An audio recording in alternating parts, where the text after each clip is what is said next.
वृद्धावस्था के कारण उसका रूप बिगड़ गया, बुद्धि कमजोर हो गई, शरीर रोगी हो गया, अग्नि मंद पड़ गई, पुरुषार्थ और भोजन दोनों कम हो गए, बस घोर चिंता।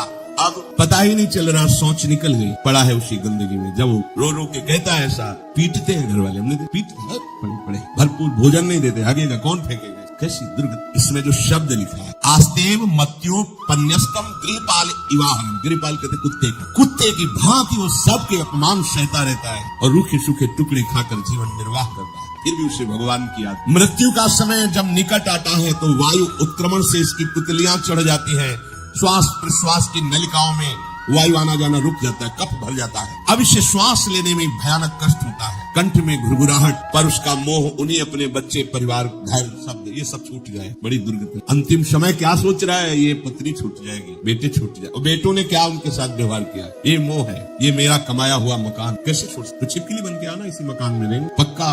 आपका अंतिम फाइनल आपका चिंतन होता है, आपका चिंतन वही बनेगा जो जीवन भर आपने किया, उसके परिणाम में बंधु बांधव आकर घेर लेते और मनाने लगते हैं कि अब जल्दी मर जाए, भगवान उठा ले इसे। मृत्यु पाश के वशीभूत महान कष्ट को भोगता हुआ अपने परिवार का चिंतन करता है। वो मूड ये भी नहीं सोच पा रहा कि अगर अंतिम समय कृष्ण बोल दूं, राधा बोल दूं तो काम बन जाए। कुटुंब का भरण पोषण और मोह में लगा हुआ यमराज के दूत आते हैं, मार मार के इसके प्राणों को खींचते। वो तो मार वही जानता है जिसपे पड़ती है, और सोचता कौन है, विवेक है ना, इसलिए सोच काम नहीं करती। भयंकर रोष युक्त नेत्र वाले जिनके देखने से पेशाब छूट जाए, तभी तो आप देखो मरने वाले का शौच और लघुशंका सब छूट जाती है, देखने मात्र से, इतने भयानक है। वो देखकर भय के कारण मलमूत्र त्याग कर देता है। सा दृष्ट्वा त्रस्त हृदय स्रकन मूत्रम विमुंचति, इतना भयावह स्वरूप होता है उनकी घुड़क और उनकी मार की टट्टी पेशाब सब छोड़ देता है। यमदूत उसे भयंकर यातना देती हुई प्राण खींचते हैं। अब ये तो वही जानता है जिसके खींचते हैं। बाहर वाले सब घेरे बैठे हैं, कोई एक बार भी नाम नहीं बोला। अगर एक बार बोल देता राधा तो भाग जाते यमदूत और बच जाता। पर ये सौभाग्य तो जिसने जीवन में धर्म किया है, कहीं न कहीं भगवद आश्रय लिया, उसको ये मिलता है। जैसे कोई घोर अपराधी को सिपाही बांध कर ले जाते हैं, उसी प्रकार रस्सी में बांधकर बलात् उसको यमलोक की लंबी यात्रा कराती है। रास्ते में पिटाई, घुड़कियां, उसे प्यास लगती, पानी नहीं दिया जाता, तपती हुई भूमि पर चलाया जाता है। कुत्ते नोचते हैं, व्याकुल हो उठता है, भूख प्यास उसे बेचैन कर दी। पर यहाँ किसी की भूख नहीं मिटाई तो तुम्हें रास्ते में भोजन नहीं मिलेगा।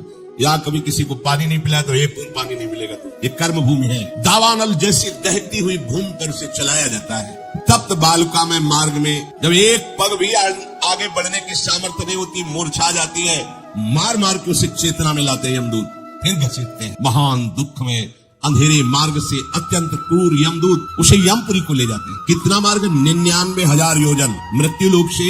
ऐसे नहीं कि कोई गप लिखी हुई है, नहीं नहीं, जैसे तिहाड़ जेल है, अब जानते नहीं तो क्या जानोगे, कहाँ तिहाड़ जेल, जाओ देखो जाके। आजीवन कारावास, कैसे बड़े कठोर कठोर, जैसा अपराधी वैसा दंड विधान।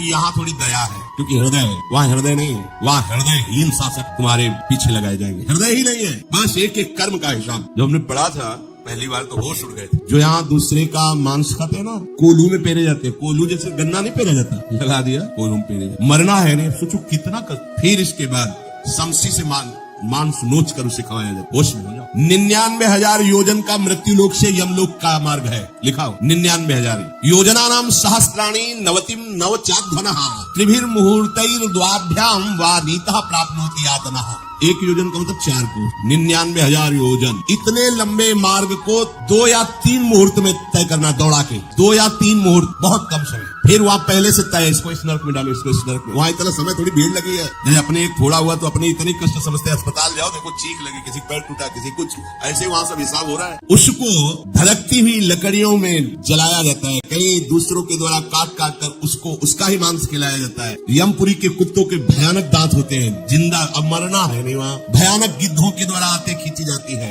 यहाँ सांप बिच्छू डांस जिसको मारा है, वहाँ भयंकर रूप रखकर उसका खून पीते हैं। हिसाब है बहुत होश में। यहाँ तुम किसी के शरीर को काट दो तो मर जाएगा, वहाँ ऐसा नहीं होता। वहाँ बार बार काटा जाएगा, मरोगे नहीं, पीड़ा वैसे ही होगी। बड़े भयानक कष्टों को भोगता है।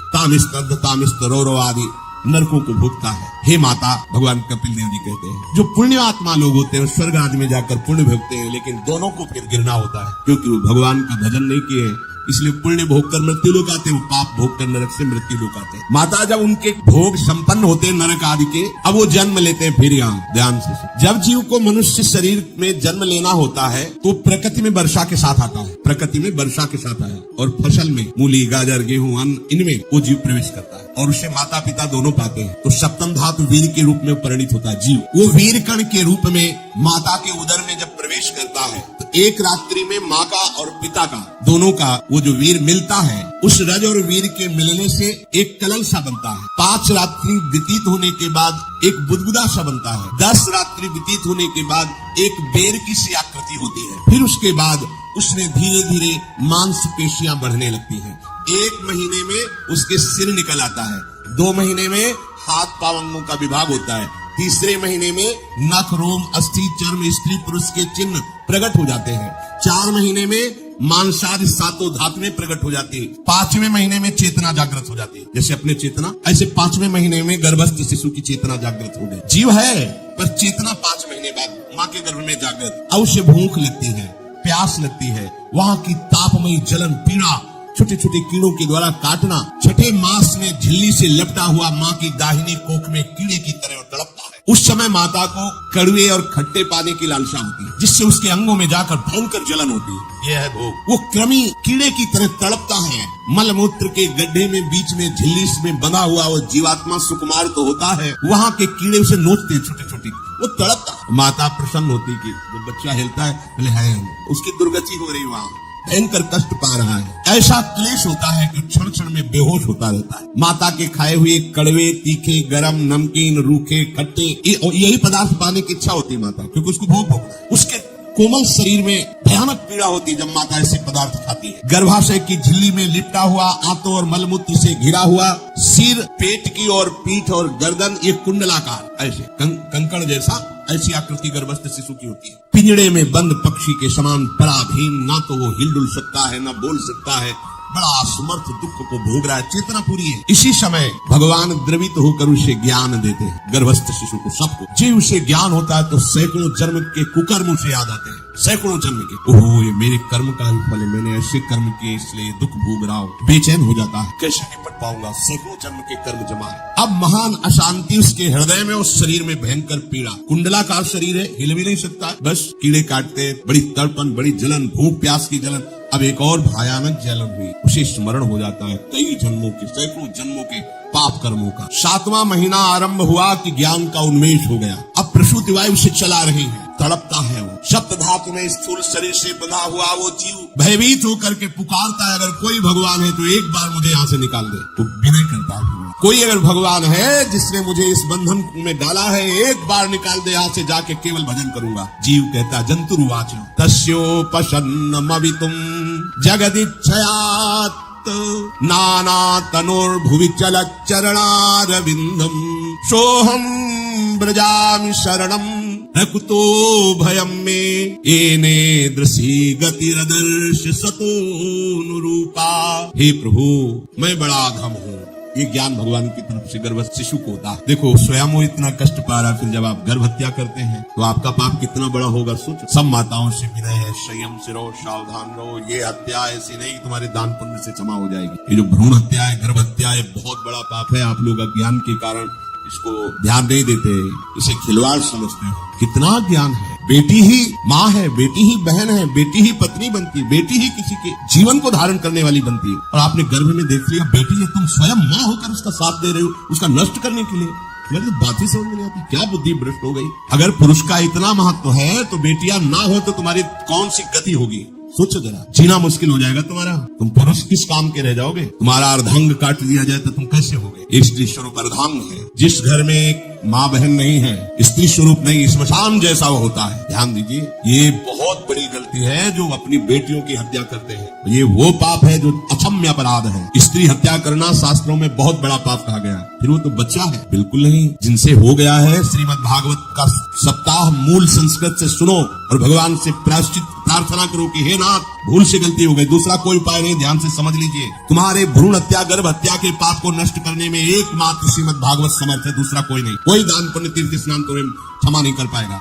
ये ऐसा महापाप है अगर हृदय में जलन करके और मूल संस्कृत के द्वारा पूरी 7 दिन में भागवत श्रवण की जाए नियम से, तो भागवत समर्थ है इस हत्या के पाप से भी आपको मुक्त कर देगी। जिनके ऐसे हत्या हो गई हो करवा लो, नहीं तो बुद्धि आगे भ्रष्ट करके तुम्हें हरि गुरु से विमुख कर देगा। ये पाप ऐसा नहीं कि तुम्हें 2-4 माला घुमाने से क्षमा हो जाएगा, ये महत अपराध है। सबकी समझ में नहीं आता, समझ जाओ, नहीं तो आप जहां भी हो वहीं से भ्रष्ट कर देगा। ये अपराध नष्ट नहीं होगा, श्रीमद् भागवत की कृपा से नष्ट हो जाएगा। ये हमें बहुत विश्वास है। श्रीमद् भागवत साप्ताहिकी ये है ही महामहिम। प्रीति उन्हीं को प्राप्त धुंधकारी को सीधे भगवत पार्षद स्वरूप देकर परम पद में आरूढ़ कर दिया। केवल 7 दिन की मूल संस्कृत एक भी श्लोक नहीं छूटना चाहिए। अगर साप्ताहिकी का पारायण हो तो इस भ्रूण हत्या गर्भ हत्या से भी निवृत्ति मिल जाए। अब वो जीव भगवान को पुकारता है, मैं बड़ा नीच अधम हूँ, भगवान आपने जो मुझे गति दिखाई है तो मेरे कर्म के अनुसार ही है, आपका इसमें कोई दोष। हम लोग जब कष्ट भुगते तो भगवान से कहते हैं हमने तुम्हारा क्या बिगाड़ा। भगवान ने नहीं बिगाड़ा, तो खुद देख क्या बिगाड़ लिया अपना, करो पाप आचरण। अब देखो हमने तो जीवन में कोई पाप नहीं किया, कितने गर्भ हत्या की है, कितनी खिलवाड़ समझे हो। ये बिल्कुल भयावह चीज है। आप लोगों को नहीं, हम बार बार इसलिए कह रहे कि भयावह वस्तु है, तुम्हें बहुत ऊंचाई से घसीट के भ्रष्ट कर देगी। बहुत होश में हो,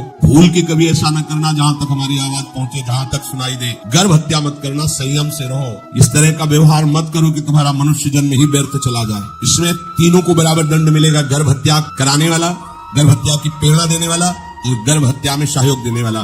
जो औषधि डॉक्टर या जो भी, तीनों को दुर्गति होगी। माता पिता प्रेरक और कर्ता। ऐसा नहीं कि आप डॉक्टर हो तो आपको गर्भ हत्या करने का अधिकार नहीं। आप डॉक्टर हो दूसरे के शरीर को स्वस्थ करके निरोग करने के लिए, हत्या करने के लिए नहीं। कोई भी हमारा संविधान ऐसा आदेश नहीं करता कि आप गर्भ हत्या कर दो। ना भागवतिक और ना भारतीय संविधान ऐसा संविधान आदेश नहीं करता। अब वो जीव कह रहा है कि प्रभु मेरे योग्य ही है, आपने जो मुझे दंड दिया है। मैंने सुना है कि आपकी शरण में जो आता है आप उसकी रक्षा कर लेते हैं। आपकी जो शरण में हो जाता है वो इस भूमि पर, भारत भूमि पर, विश्व पर निर्भय विचरण करता है, कोई उसे भय नहीं प्रदान कर सकता। प्रभु मैं इस माता के उदर में माया का रहस्य न जानने के कारण ऐसे कर्म किए कि मैं आ गया हूँ, बहुत दुख पा रहा हूँ। हे निर्विकार अखंड बोध स्वरूप परमात्मा, मैं बार बार नमस्कार करता हूँ। प्रभु मेरे ऊपर कृपा कर दो, एक बार इस गर्भ से निकाल दो, मैं यहाँ से बाहर जाकर आपका निरंतर भजन करूं। ये वादा करके आए हम प्रभु से साहब। प्रभु ने करुणा करके हमें चांस दिया है मनुष्य शरीर। प्रभु मैं बहुत जन्मों से इस समय स्मृति आ रही देख रहा हूँ, कर्मों में भटकता रहा आपसे विमुख होकर के। ये जो मुझे अभी ज्ञान हो रहा है केवल आपकी कृपा से तत्कालिक है।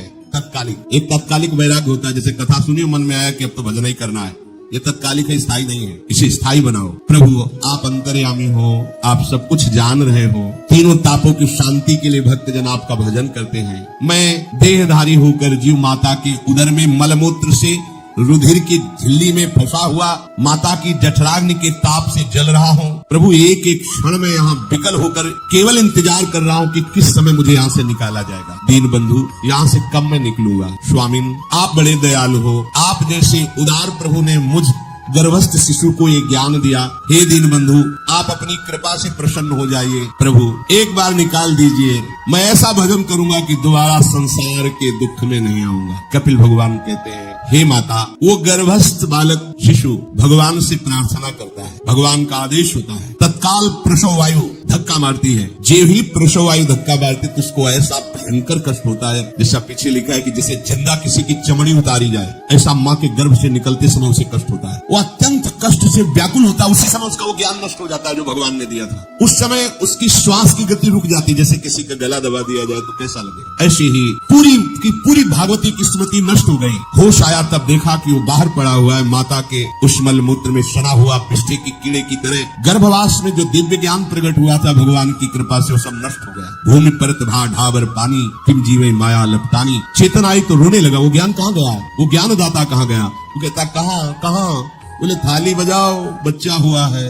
और वो तो रो रहा है कि कहाँ, वो ज्ञान कहाँ गया जिसके बल से मैं कह रहा था कि बाहर निकाल दो, मैं आपका भजन करूंगा। सब खत्म ज्ञान। जो लोग उसका अभिप्राय नहीं समझते हैं वो उत्सव मनाते हैं। बालक हुआ है, वो रो रहा है, वो कहाँ गया ज्ञान, कहाँ। छोटा बालक यही लोग कहता कहाँ। अभी जो ज्ञान उत्पन्न हुआ था, जो अभी भगवान का बोध हुआ था, वो कहाँ गया। घर परिवार के लोग उसका पालन पोषण करते रहते हैं, उसमें कोई निषेध करने की शक्ति नहीं हो रही। मच्छर काट रहा है, दुख हो रहा, हटा नहीं सकता बालक। उस जीव को शिशु अवस्था में जब कपड़ों पे लिपेट कर ऐसे लिटाया जाता है तो इतना कोमल त्वचा होती कि कपड़े भी उसको, जैसे खुजलाहट है, पीड़ा है या जलन है, बिल्कुल कोमल त्वचा हो, कुछ नहीं कर सकता और रो सकता है। ना खुजलाने की, ना करवट बदलने की, ना उठने की कोई सामर्थ्य नहीं। बड़ा कष्ट पाता है बाल्यावस्था में, क्योंकि त्वचा बड़ी कोमल होती है। दास मच्छर आदि जीव उसको काटते हैं। गर्भावस्था का कोई ज्ञान नहीं रहा, सिर्फ रोना ही रोना रहेगा। इस प्रकार उसकी बाल्यावस्था कटी, कौमार अवस्था आई, पौगंड अवस्था, इनमें वो खिलवाड़ में फंस गया। जैसे जैसे बड़ा होता जाता, चेतना, गुनगुना, ये कार,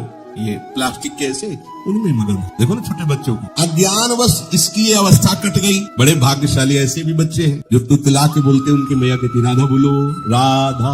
देखो ये सौभाग्य, प्रणाम है उन माताओं को जो अपने बच्चों को भगवान नाम बुलाते हैं कि आप बोलो श्री हरिवंश बोलो, राधे राधे बोलो। धीरे धीरे उसकी युवा अवस्था पहुंची। इस समय उसके अंदर एक भूत सवार होता है, जवानी का भूत है, ये सबके सवार होता है। अगर मंत्र चल रहा है तो भूत नहीं चढ़ेगा, नाम चल रहा है तो भूत नहीं चढ़ेगा, नहीं तो भूत चढ़ जाता है। ये कुछ भी करवा सकता है भूत, भूत ही तो है ना। वैसे ही पंचभूत लिपट गए, ऊपर से जवानी का और भूत सवार हुआ तो जौवन ज्वर के ही नहीं बलकावा। जवानी में कोई भी ऐसा अपराध नहीं जो हो ना जाए। बड़ा भयानक इसमें स्वरूप होता है। इसमें केवल भोग, एक ही दृष्टि रहती है, भोग भोगना। अज्ञानवश जब भोगों की प्राप्ति में बाधा पड़ती तो भयंकर वो क्रोध करता है, शोकाकुल होकर हिंसा कर बैठता है। जैसी घटनाएं सुनने को मिलती है, राक्षसी घटनाएं, ये भूत है जवानी का। जहाँ कामना में बाधा पहुंची, क्रोध में वो समझ नहीं पाता कि मेरे जैसा ही प्रिय शरीर उसका है जो मैं वर्ताव कर रहा। जैसे जैसे देह बढ़ता जाता है, पुष्ट होता जाता है, वैसे वैसे भोग वासना और अभिमान बढ़ता जाता है। वो काम परवश होकर अपना नाश करना शुरू कर देता है। यौवन वो फिर खोटी बुद्धि वाला वैसे ही पाप करने लगता है जिन पापों के कारण उसकी दुर्गति हुई थी, नरक आदि की, और माँ के गर्भ में आया।